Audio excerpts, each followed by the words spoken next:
know. Leslie Scott, thank you for joining me. I'm so happy to see your face.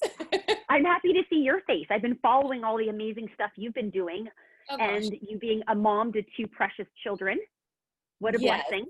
that is a whole other bag of tricks that I didn't know that I was going to learn so late in life.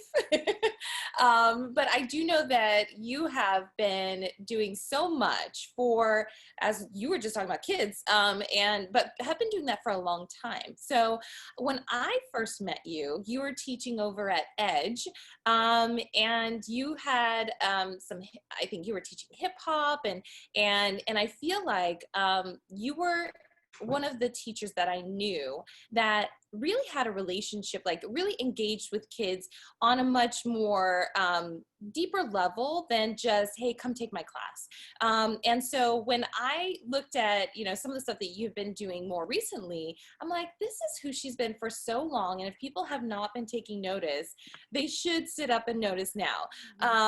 So kudos to you is basically what I'm saying, because you've been at this for a long time, which is Yes. one of the reasons why I wanted to talk to you, because for Icons of Online Movement, we talk about, the shift that, businesses make from being in person to being online. And we talk about, all of the digital marketing aspects of things that people go through, the challenges that maybe small businesses like dance studios and things like that go through in order to change their business model.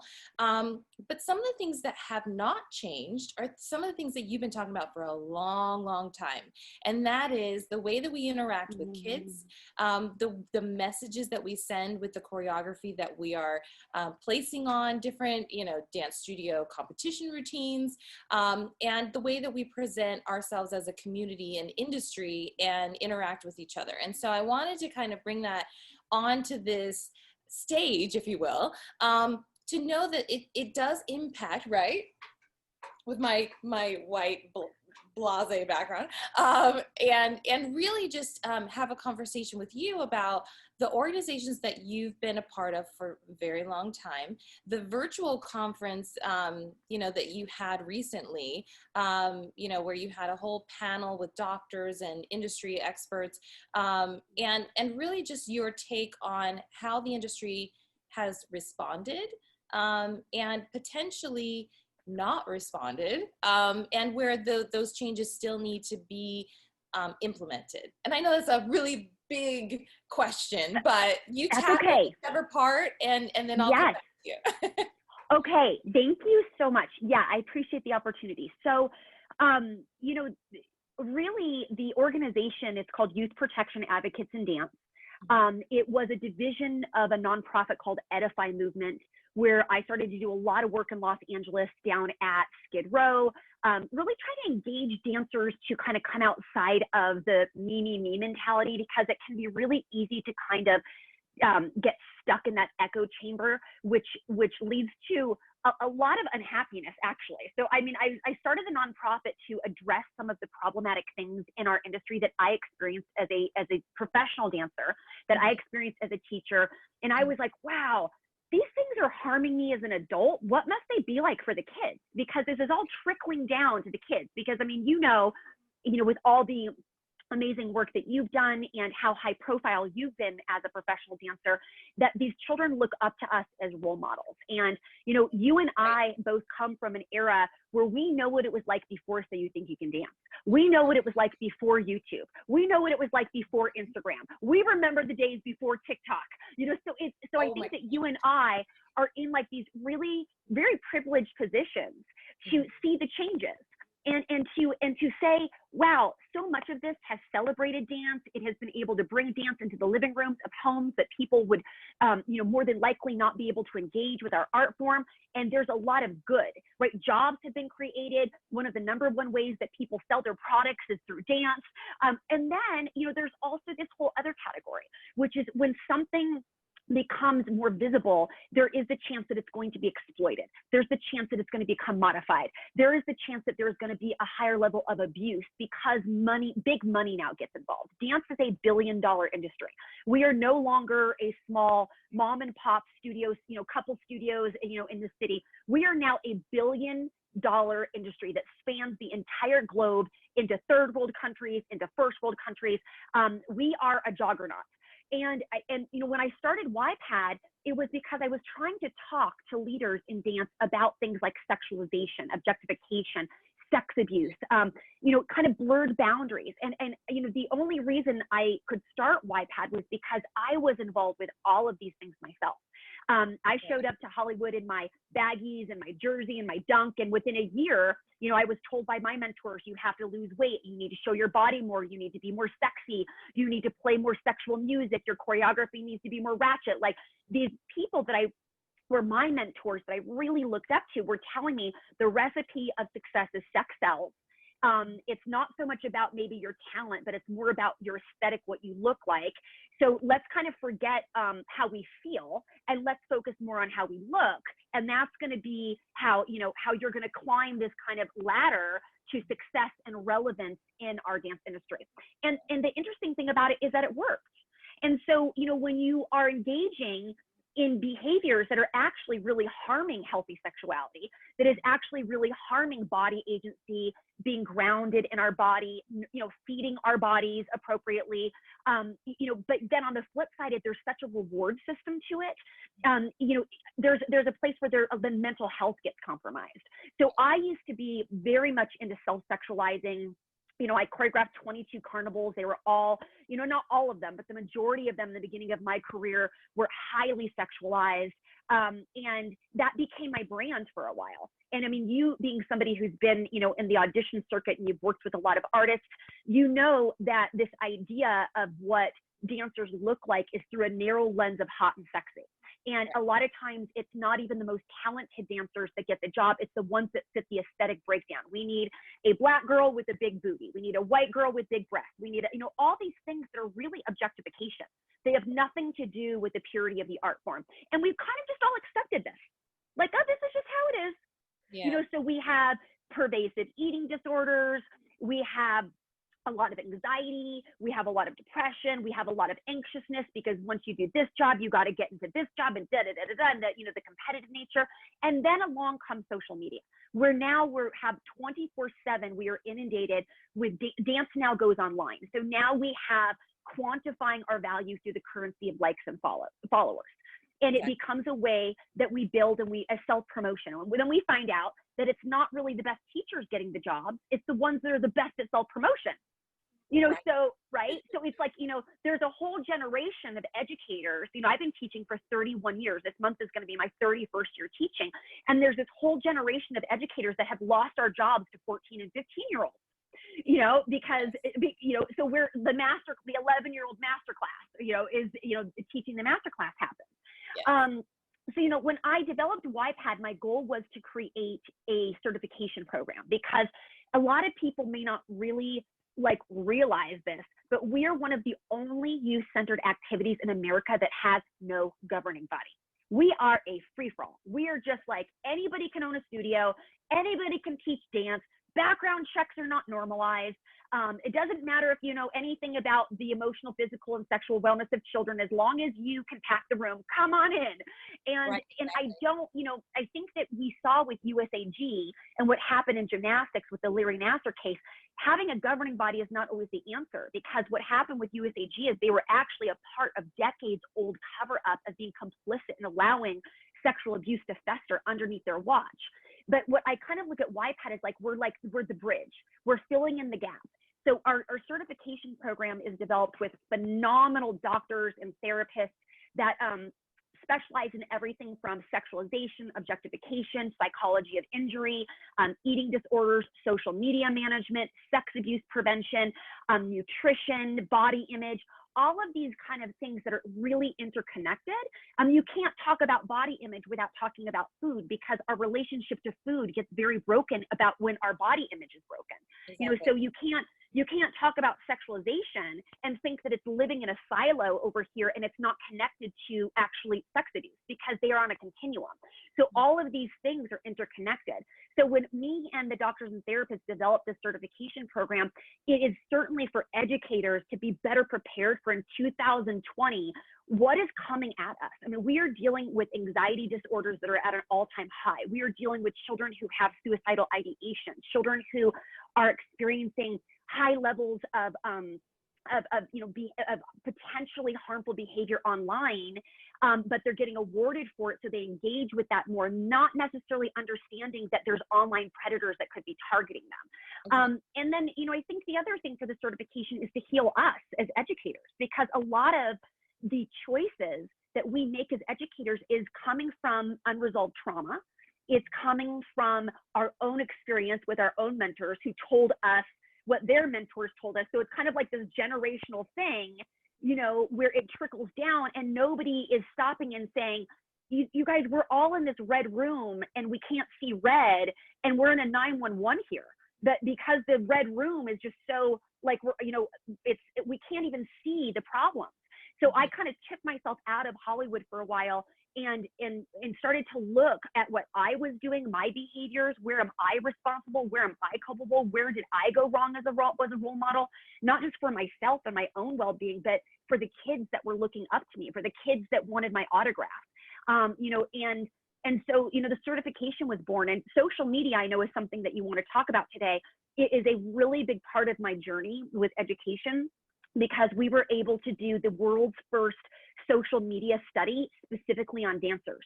And, there's a lot of research and science around social media, but I really wanted to niche it to our industry because, more than anybody, our industry is very unique. Somebody from the outside comes into our industry and they're like, what is going on? It's like if you drop a non-dancer inside a competition, right? Yeah. I mean, it's just like, they're just like, what is happening here? So, so we were involved in that. I ran a lot of social media fasts for dancers. That was part of our research study that I did with this phenomenal woman named Dr. Tomi-Ann Roberts. And we have a social media module that we teach on in our certification. And then you referenced the recent webinar that we did, which was an incredible panel. Also had Wade Robson, who is amazing, who was on there as well to share his experience. The whole focus was kind of this moment of reckoning with things that I've been trying to talk about for years, almost, over a decade. And I've been like alone in the trenches with my echo, like, hello, hello, hello.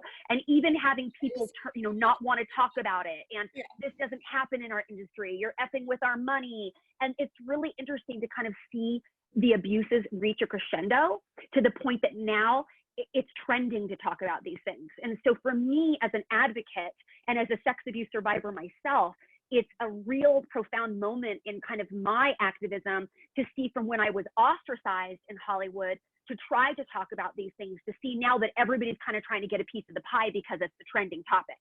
So, but I'm sad that it's the trending topic, because the reason things become a trending topic is because they hit that boiling point. So in that, you have a lot of suffering, you have a lot of people that have been abused. But on the flip side of it, I am relieved that our community finally seems to take some interest in issues that had been happening way before, cuties hit the screen, way before Instagram Live started happening with, survivors talking about disclosures. This has been happening not just in Hollywood, but in our global dance world for decades. Mm-hmm. I feel like there are so many, we could talk for a long, long time about this, because there is no end in sight, really, because there are people who have yet to tell their stories, who are too scared, who may have really great careers, and I don't know what, there's a lot of reasoning behind why they would not. But there are a lot of choreographers recently who have been called out for their role in either perpetuating, not stopping, or being the perpetrator, of some of these things that we're now talking about, hopefully more openly. And I feel like when I created Level Up and just wanted to talk with people, just open the dialogue, open the door, and talk about what struggles people are having during the pandemic. I feel like the pandemic, oops, my light just went out. The pandemic actually brought on a lot more of what I would say is kind of like that jelly bean jar that you think you know the amount of jelly beans are in there, you know, when people count them, and it's way more. It's Yeah. way more than what you would think. And so it's kind of like at this point, you know, some people, like you were talking, it's trending. Some people are so overwhelmed with the amount that's come out recently that they don't really know what to do with it. And that's the other reason why I wanted to ask the question, what do you do with maybe a person that, you know, comes to you and says, how do I resolve this? Where do I go with that information? Or who do I seek out to say, you know, maybe I'm part of this problem and I need some self-reflection. What's my next step? You know, because I Yeah. feel like there's so much that has kind of come at us with the information because it's overload right now. It's overload on the internet because that's where we're at. We're all at home. We're all on our phone. We're all, you know, kind of like, well, that's what I got, you know. So what is the next step for someone if they feel like they need to either seek help or they feel like they need to re-educate themselves into, you know, being better? You know, what is your advice for those kind of two scenarios?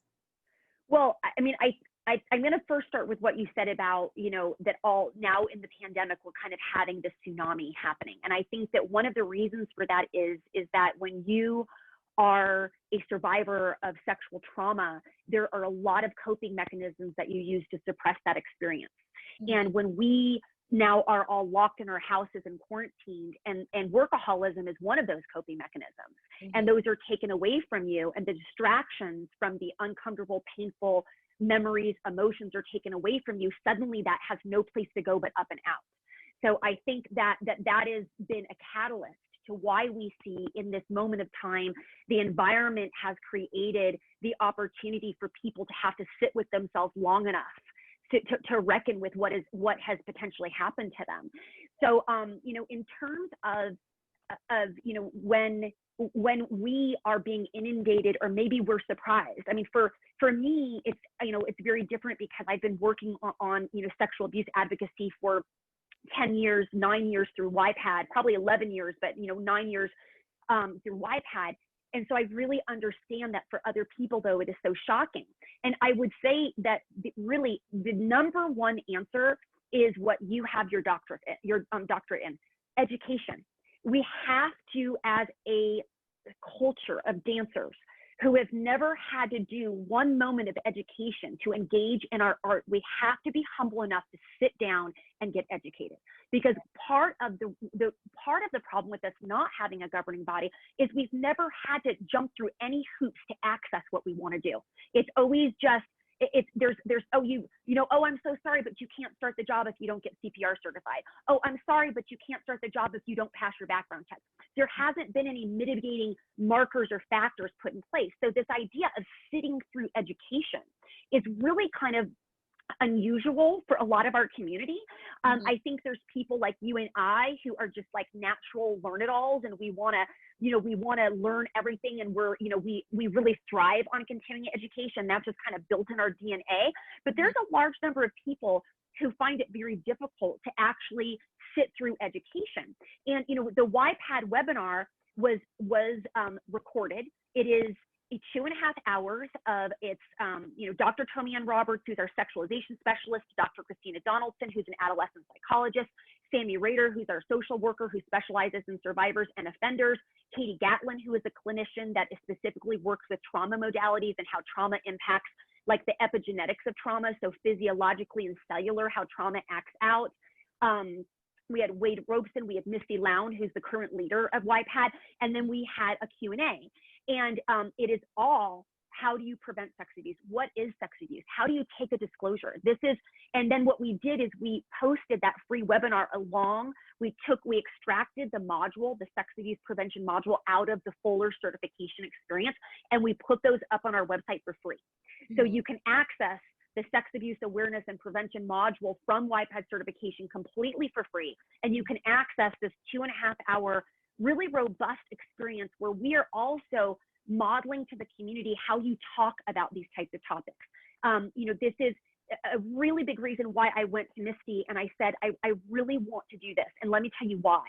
is that we have people engaging on this topic who are very good people, but they're doing it in ways that are very reckless and potentially re-traumatizing, where we don't even, a person who has never even had any therapeutic modalities to even discuss what actually happened to them, suddenly going online in the public square disclosing for the first time their abuse is really a setup for that person to have re-traumatization. And now they're being inundated with feedback from strangers.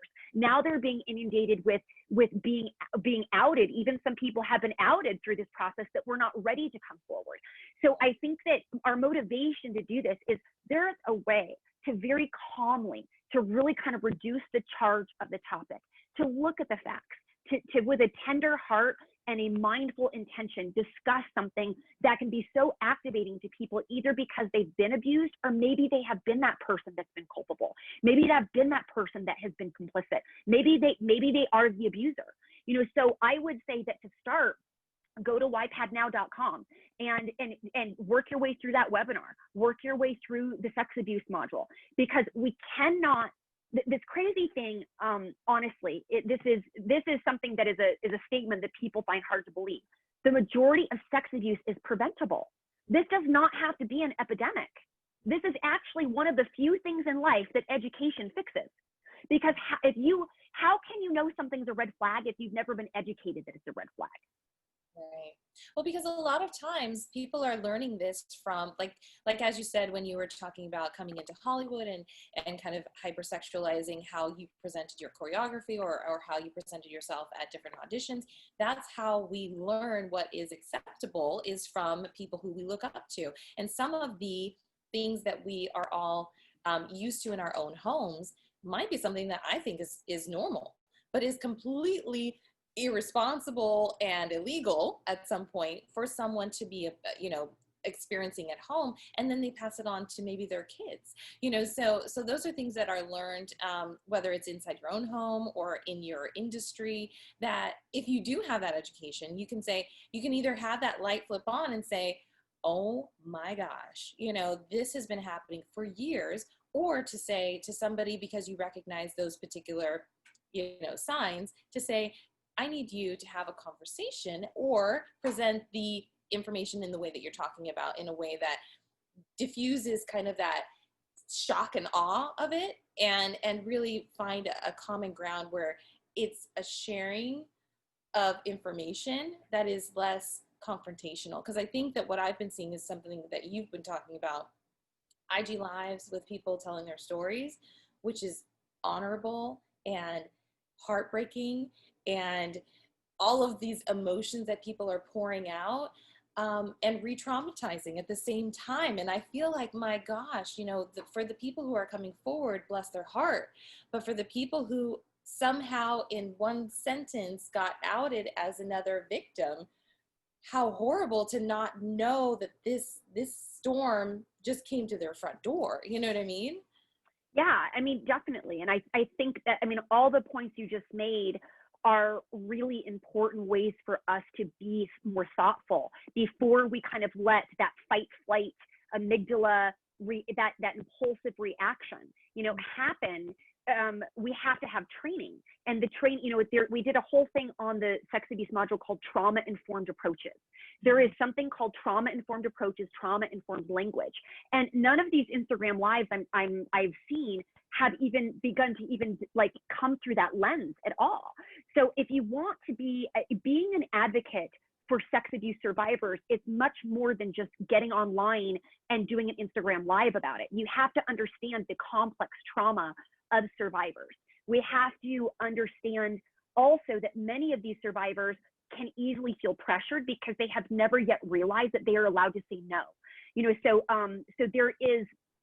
we also, I think, have to kind of hold space for the legalities of it all. There is defamation and slander lawsuits. There's a thing called tainting the testimony. So, if we have all these survivors that are getting together and they're co-talking and co-mingling their stories, and then if you want to try to pursue a civil lawsuit or a criminal lawsuit, that is a defense attorney's dream, to be able to say that the testimony is tainted. This is a witch hunt. They've all been talking behind it. They've already collaborated with one another about what happened.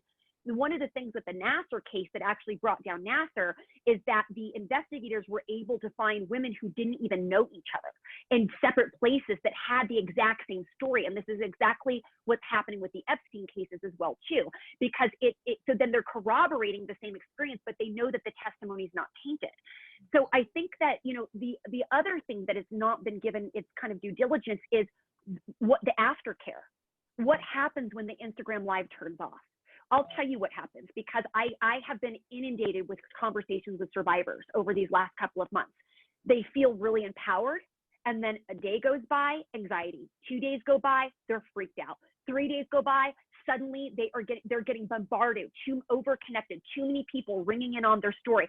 Some of them even suddenly their abuser is contacting them because they've given enough PII, personal identifying information, what happened, that their abuser is very clear that they're talking about them. Even people who are putting up their stories on anonymous Instagram boards, but they're giving really very detailed disclosures. I have been very concerned about the safety of those people, because sexual assault, however it is done, is violent.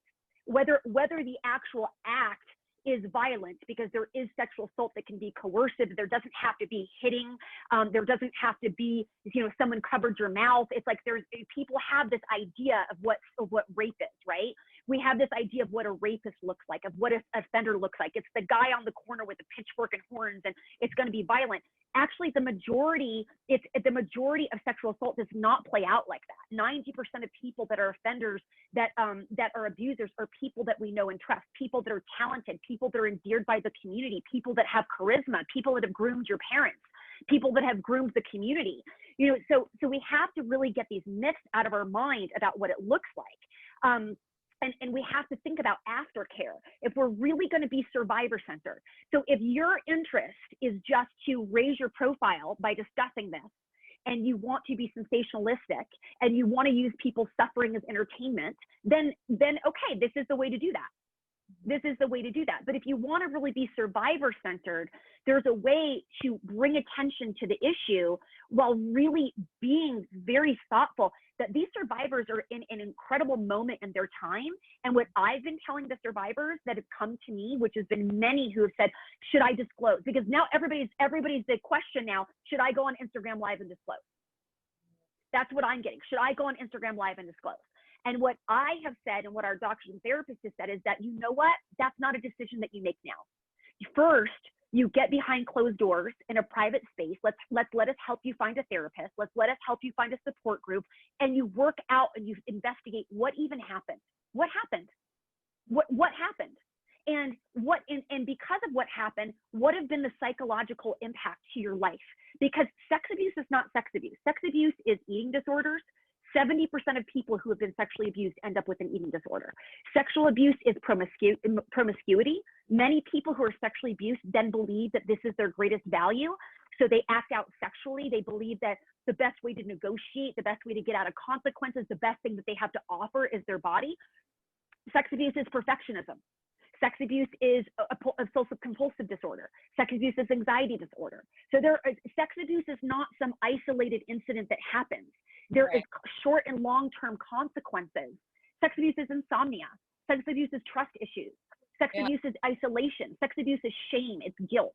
So what we have been trying to tell these survivors is that is absolutely a decision that you should make.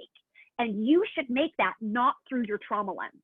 You should make that in this very informed choice moment where you have a support system, dive in a little bit, and then if you choose to do it, all of that backlash that we've seen happen, you will have people in place. Right. You won't be scrambling when somebody victim blames you.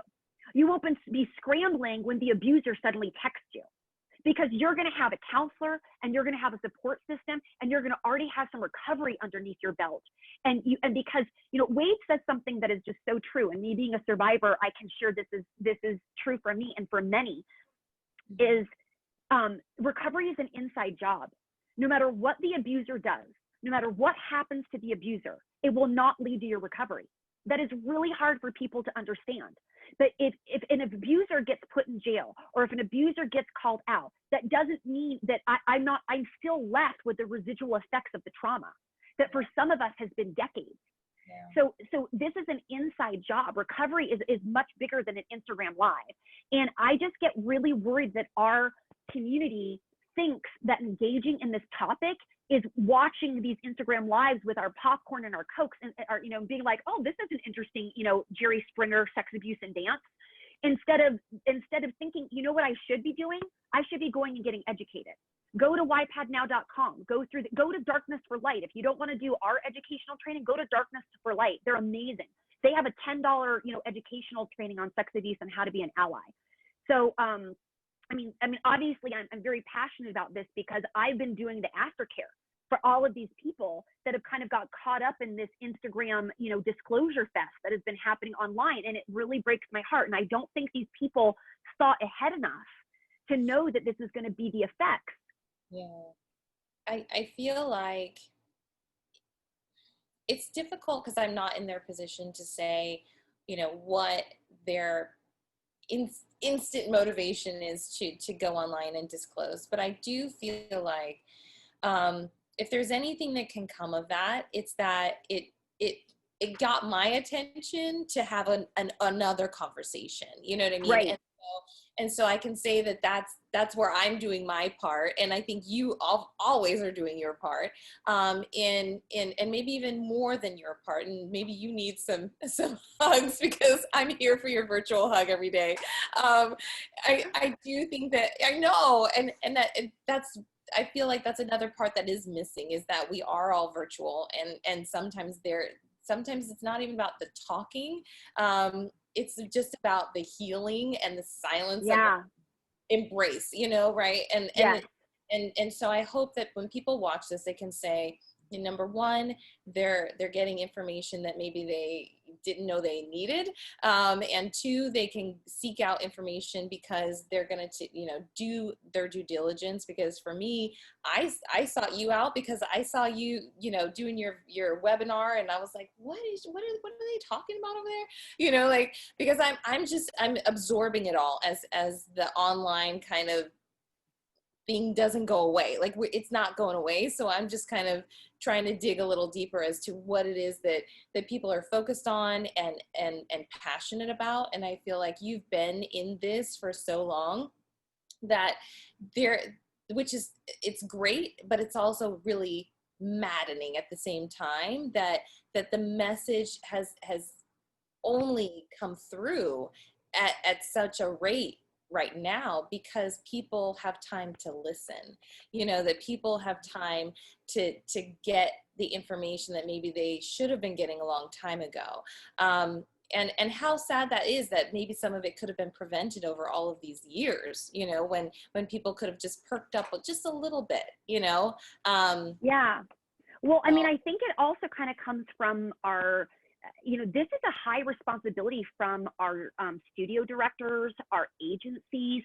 I mean, so many people that are in power have known this has been going on. I have tried to tell them this is going on, and I've been shut down.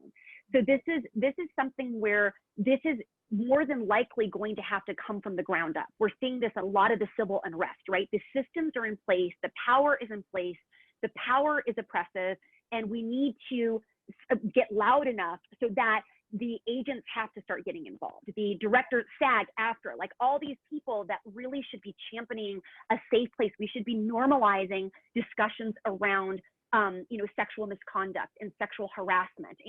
And we should also just kind of be talking about, well, why is this kind of hitting a crescendo when we are not looking at the type of artistry that we are producing? When you have 90% of our dance viral videos all viral because of the sexual content, and we did a study that actually proved that it's the sexual content with children actually behaving sexually actually gets more views than the content with adults.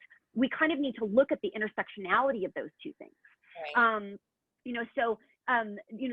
This is a topic for parents to understand. Parents really need to understand that dance is amazing, and it can be safe, and it can be healthy, and it can be happy, but they need to start getting involved to really hold our dance studios to standards. Are you background checking your teachers? Because the thing is that even though background checks are not enough, they are, because if you are an abuser who has not yet been caught, a background check's not going to do anything. But you know what will do something?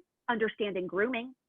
if you go through, if you get educated on what does grooming look like, and then you can kind of look through a lens differently to see, oh, well, that's interesting. You know, even just the ideas of like texting minors. Okay, let's protect ourselves as teachers. Let's not text minors without an adult on the line. You know, because I think it's protective for us. I think it's protective for the child. All the private messaging that is going on, like studio owners, conventions, competitions can start putting in some real common sense boundaries. And we have a whole school system that can show us this. I mean, it would be so weird if your daughter's science teacher suddenly DM'd her on Instagram. You would be like, red flag. But if your science jazz teacher, you know, it would, you know, for some people, it wouldn't be like, wait a second, that's weird. Because we don't hold those same level of kind of teacher-student interaction, the boundaries the same. Well, it's a little different in that the career aspirations are not with your math teacher as much as they are with your convention teacher, right? So yes, which is why grooming can happily, because of the power differential, right? Exactly. Yeah. Yeah. Well, yeah. I feel like I have learned a lot just in our conversation that, I mean, it's only been, less than an hour, but I feel like if people are in tune, that's my little baby right there.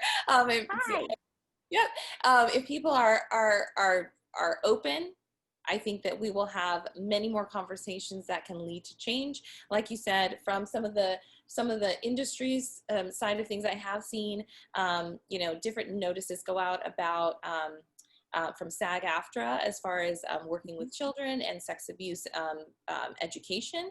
And also a friend of mine just let me know that there are choreographers that are going to be implemented with not sex scenes, but love scenes between actors, so that there are pre-done choreographed movement for people who have to kiss, for people who are supposed to be in bed together, so that one actor does not take advantage of the other, so that it is right. So it is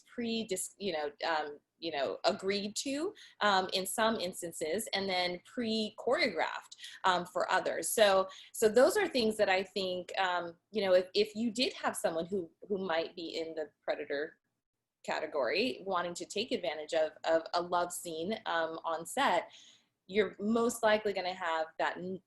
I can't say it's not going to happen, but it will have a little bit more of a consequence because those things are now in transition as far as what is being allowed. So that's something that I think on an industry side of things for actors has kind of because so many people in the Me Too era have talked about, and I should say era because it's been Me Too forever, but have talked about being taken advantage of, not just on a casting couch, but in the middle of a scene, like he stuck his tongue down my throat and we didn't even practice that or whatever. Those have now kind of shaped some of what actors are experiencing just in that vein. So hopefully we can, take a little note, like you said, from the school industry or school districts, and really take it to heart, because these are our kids. I'm a mom of two, and I watched what is it called, The Social Dilemma, the other night. I don't know if you've seen it. I thought we were going to talk about social media, so all my notes are on social media. Well, really, it's everything, and social media is one part of it. The condition. It is, absolutely. Social media is it's grooming. Social media is priming us. It's priming our children's brains. It's priming for what's acceptable, what's not acceptable, what's awarded, what's not awarded. Absolutely. I mean, social media is education at a very high level. It's literally changing our brains. Exactly. And it's just behavior changes. And so if people can be open enough to take a moment and pause, and whether it's watching this video, your webinar, taking the classes, but really taking to heart each person's responsibility. I think that's hopefully what people will take away from this conversation, is that victims are not alone in a bubble, with support. And that's not just support like their doctor. It's support being a bigger community with a watchful eye. That that can recognize it and stop it, and the recognition is the hard part, because you want to be curious and careful, and not accusatory, and take it to a place where what you recognize may be an extreme of something that is not there. So you want to be on Yes. both sides of the spectrum, I think, in educating Yes. yourself, but not having it be like, you did this, and Yes. yeah. And can I just share with you that I've taken some calls like that, where because people have shared their experiences online, then people are like, oh, was I raped? Was I sexually assaulted? Was that an abuse? Was I abused? And so that's why I feel that working that out in the public square is not really going to be the healthiest way to kind of investigate that, because this will trigger, questions. Wow, I thought that this was a mutual relationship, and now that I listen to this, I'm thinking, was I taken advantage of because they were older and I was younger, and and all, so I think that there, in terms of what you said is like how, like if somebody was to come to us and disclose, I just want to say that one of the best things that a friend could do in that moment is sit with that person and not pressure them to tell you too many details. I think that we are in a society that makes us want to seek out and be in the know. But a lot of the survivors that speak to me about these conversations, these disclosures, that the person who's taking the disclosure inadvertently asks a question that actually traumatizes the person, because they don't realize that the question might be, it's through the filter of somebody who is coming to you very scared, very wounded, not even sure what's happened to them. So if you say, why did you never tell me this before? Or why did you take so long to tell me this? Or who was it? Tell me who it was. Or the other thing too is to stay very calm and steady, especially with children. So when you take a disclosure with children, you do not want to show rage or anger to these children. You need to stay extremely calm and steady. You do not want to ask too many questions like, oh, well, who was it? Did they touch you right here? Did they do this? Really what it's about with children is you want to report. I mean, as mandated reporters, that's legally what we're supposed to do. And then let people who are trained in trauma-informed approaches actually do the investigation. And that's another thing we need to know as dance teachers who, work with these children. Some of us travel with these children. We're in these privileged positions to see behavioral changes. If a really social child suddenly becomes disassociated, if suddenly they're embarrassed to change in front of people. I mean, there's a whole list in the webinar that we go through of behavioral changes that are kind of red flags to whether or not a child has endured trauma. But it's kind of, there is a way if somebody comes and takes you, tells you something, to just try to really be more in control of your reactiveness to it, because for a lot of kids, what happens is then they'll walk it back, because we could scare them and how angry we are. And also for a lot of these kids, their abuser is somebody they know and love. They're not at the point yet where they're okay that they would be in trouble. They've already been told that they're going to get in trouble for telling, so there's a lot of fear around this kind of bond that they already have with this special person in their life that has made them feel so special. So, any commentary like, well, we're going to get that person, or we're going to put them in jail, or, just those are really valid emotions, but not emotions to ever express in front of the child. Right. Well, I really appreciate you. And I appreciate you. I know that people will get some great information if they only watch this and don't do anything else. They will share it and and send it to somebody who may need it, because that's, I feel like, the most important thing that someone could do is to not just take the information and hold on to it for themselves, but to share it with somebody who they think really should listen, and be open to receiving of that kind of information that you've provided. Yeah. So thank you. There's a lot of, thank you. There's a lot of hope is the last thing. Recovery is possible. Definitely. Well, thank you so much, especially because I had no idea that you yourself are a survivor. So bless your heart in all that you do for everyone else, because you need to take care of you first, and not worry too much about, being there for so many people. I feel like I need to be there for you. No, I have an incredible therapist and I have a support group and I've gone through a lot of trauma recovery. So I am very grateful to serve in this way, but you are so kind. I'll always take virtual hugs because who could be hugged out? I would never be hugged out. I know. But I mean, I do think that what would help me and help YPAD is for people to just get educated and just let's normalize courage around this. Let's normalize getting educated around this. Like this is happening. Our industry is amazing. This is not specific to dance. This is happening in all industries. So we don't need to feel ashamed. We don't need to put our head in the sand. We're not bad. We're great. There's so much beauty that comes out of our industry, but there is this one part that just really needs to have light shine on it. So let's just be the light walkers with it. Nice. Well, take care of yourself and I will You see too. you soon. Okay, bye. Bye.